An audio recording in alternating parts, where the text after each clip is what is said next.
October 2వ తారీఖున మనకి జరిగిన సంఘటన మనందరికీ తెలుసు. చాలా దురదృష్టకర సంఘటన. ఆ సంఘటనలో లక్ష్మీ నాయుడు అబ్బాయి 25 సంవత్సరాల వ్యక్తి అతి దారుణంగా హరిశ్చంద్ర ప్రసాద్ అనే వ్యక్తి వల్ల హత్య చేయబడడం మనందరికీ కూడా తెలుసు. నిజంగా ఎంత దురదృష్టకర సంఘటన అంటే ఒక చిన్న ఆర్థిక లావాదేవీల మధ్యలో డబ్బులు అడిగేదానికి మధ్యలో జరిగిన గొడవలో అతి పైశాచికంగా చెప్పాలంటే బ్రూటల్ గా ఒక ప్లాన్ ప్రకారం ఆ అబ్బాయిని చంపడం అనేది మనందరం కూడా చూస్తున్నాం.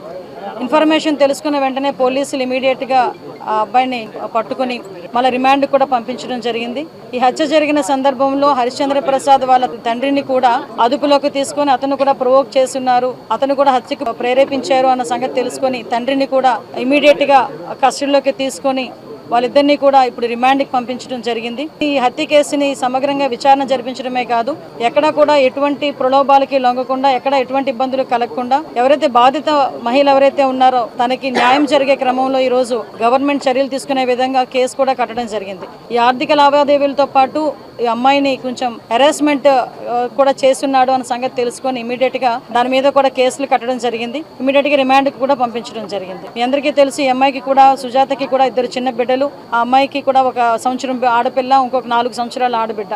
అయితే ఈ హత్య జరిగేటప్పుడు లక్ష్మీనాయుడుతో పాటు వాళ్ళ తమ్ముళ్ళైన పవన్, అదేవిధంగా పినతండ్రి కొడుకైన భార్గవ్, వీళ్ళిద్దరూ కూడా తనతో పాటు ఆ బండి మీద ఉండటం కూడా మనందరికీ తెలుసు. వాళ్ళిద్దరు కూడా ఈ రోజు ఇంజూర్డ్స్ అయ్యి వాళ్ళందరూ గాయపడి ఈ రోజు గుంటూరు హాస్పిటల్లో ఈ రోజు అక్కడ ఉండటం కూడా జరిగింది. అయితే మనందరికీ తెలియాల్సిన విషయం ఏంటంటే ఈ రోజు గవర్నమెంట్ కూడా కంపల్సరిగా ఈ బాధిత మహిళకి, మన సుజాతకి కంపల్సరిగా న్యాయం జరగాలి, అదేవిధంగా వాళ్ళ తల్లిదండ్రులు కూడా న్యాయం జరగాలనే దృక్పథంతో ఈ రోజు మేమందరం పాటు పనిచేస్తున్నాం.